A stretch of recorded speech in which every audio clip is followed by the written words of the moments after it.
Hey guys, today I wanted to make a super casual video talking about a topic that I think is quite important and easy to implement. So today we're talking about 6 ways to make your kitchen more environmentally friendly.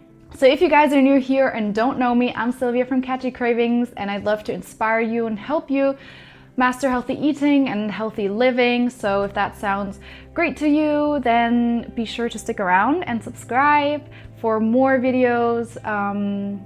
And yeah, so let's just start with those tips. So tip number 1 is something that I think is really easy to do, and that is to swap out your paper towels for kitchen rags or hand towels or just cloth type things. So I actually have 3 different types of towels. I have a hand towel to obviously dry my hands once I wash them.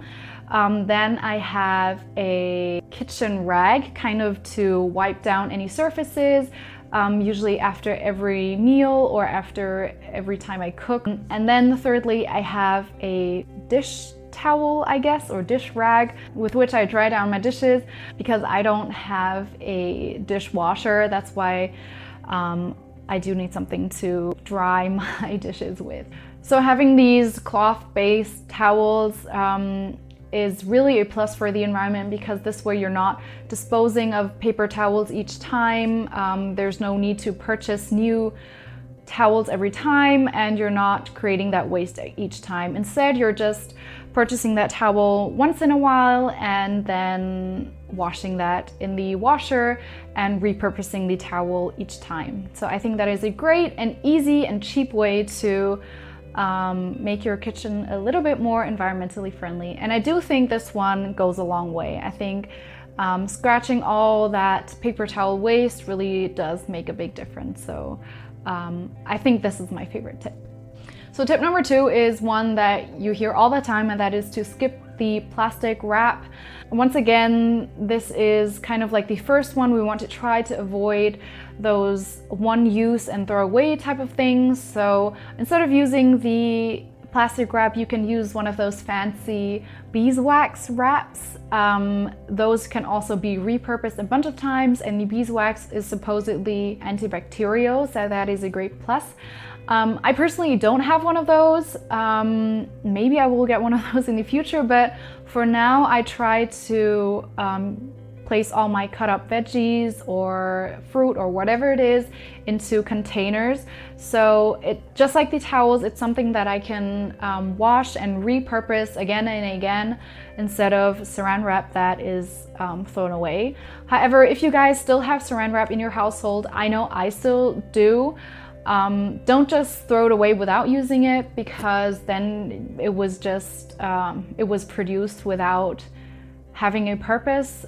So if you're gonna throw it away anyways, then use it beforehand. That way it didn't just go to waste in vain. Another tip that I personally haven't heard a lot is to switch out your traditional light bulbs with LED light bulbs. Much more efficient. They turn a bigger part of the energy into light and only a small part of it into heat, as to other light bulbs that turn a large portion of the energy into heat, which is not something that we want or need, and only a small part of that into light, which is what we actually need. So switching out to LED lights can be beneficial just to save energy and to save costs. Also, LED lights aren't manufactured with any toxic components, which some of the other lights do have. So that way, when the LED light life kind of comes to an end and we have to discard it, we're not putting that toxic waste into the environment. And I know that LED lights are more expensive, but I really feel like you're getting, or through LED lights, you totally get your bang for your buck, because even though they're more expensive, they do last longer. There are just so many plus sides to it that I feel like getting an LED light is beneficial for not only the environment, but also for us and our bank account, and yeah, just switch your lights out to LED lights. There's not really any downside to it except for maybe the cost, but we've already covered that. Another tip that isn't talked about a lot is to, when you're cooking, cover your pot with a lid. This way you contain the heat inside your pot and not a lot of it is escaping. This way you definitely reduce your cooking time by a lot, and also because of that you then save on energy. And also this is a super easy way to save on energy and save money and save the planet, just by placing that lid onto your top. So I really encourage you guys, especially when you're cooking your water for maybe your pasta, to just place a lid on top of that pot. This way it's a little more eco-friendly. Also, another tip would be to use metal or glass drinking bottles instead of plastic drinking bottles. These bottles do land in the trash sooner than later. This way we can cut back on the plastic that we're disposing. Also, it has been proven that plastic water bottles do leak toxic substances into the water, whether it's microplastic or small amounts of this toxic chemical that is needed to produce the plastic bottle. Even though it's a tiny amount that isn't super harmful for your health, why not avoid it when you can avoid it, since it is classified as a toxic chemical.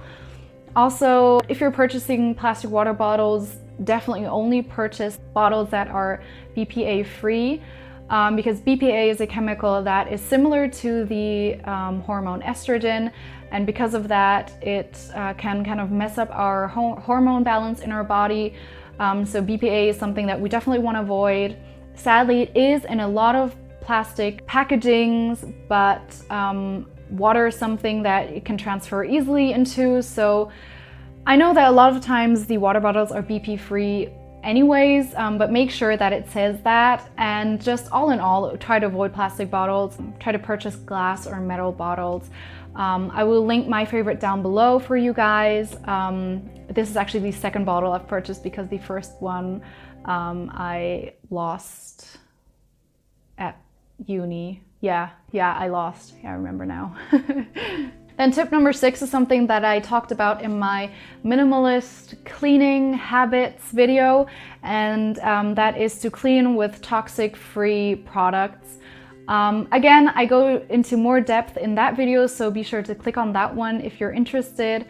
Nowadays, we just have so many cleaning products on the market that it just confuses us. Let me tell you guys, you don't need any of them. All you need is vinegar and maybe some essential oils to make it smell more nicely. But yeah, all you need is vinegar to clean with. It gets rid of all of your dirt and gunk far better than any other cleaning product. So all you need is vinegar. Just put that all over your kitchen counter, your sink. It gets rid of those water stains and any other food gunk or grime that you might have in your kitchen. The kitchen is certainly a place that we use every single day, so that is also something that we want to keep clean, and we're touching food in that area. So yeah, just use vinegar. As I said, either spray it with a spray bottle like I do, or wipe it on your surfaces, let it sit for a few minutes and then wipe it down. Trust me, if you guys try this once, I promise you will never go back to those standardized commercial cleaning products, because using vinegar is just so much better. So these were my tips on how to really quickly and easily make your kitchen a little bit more environmentally friendly. I feel like if we all take a small step to make our home more eco-friendly, then together we can save the planet. I know this is really something that you hear so often, but it is really true. You might feel like just you alone isn't really making a difference, but you truly are. If every single person thinks like this and thinks, well, I want to change one thing for the future generations, then collectively we can truly make a difference. I really believe that. I hope that you found these tips helpful. If you're interested in any of these products below, like the bottle, the stainless steel bottle that I mentioned, or the amber spray glass that I use to clean my counter, I'll leave all the information down below, and let me know in the comments below which one of these tips you found the most helpful or one that you're going to implement right away. And if you learned something or found this video super helpful, then I'd love it if you give it a thumbs up. It really means a lot to me. It shows me that you love this video and like to see more of videos that I make. Also, if you think someone else would be able to benefit from this video, then why don't you share this video and tell a friend. And once again, if you like my videos or my style of videos, feel free to subscribe for more. I have videos coming weekly. And yeah, thank you guys so much for watching this video. I had a lot of fun chatting about this topic, and I'll see you guys in my next video. Bye guys.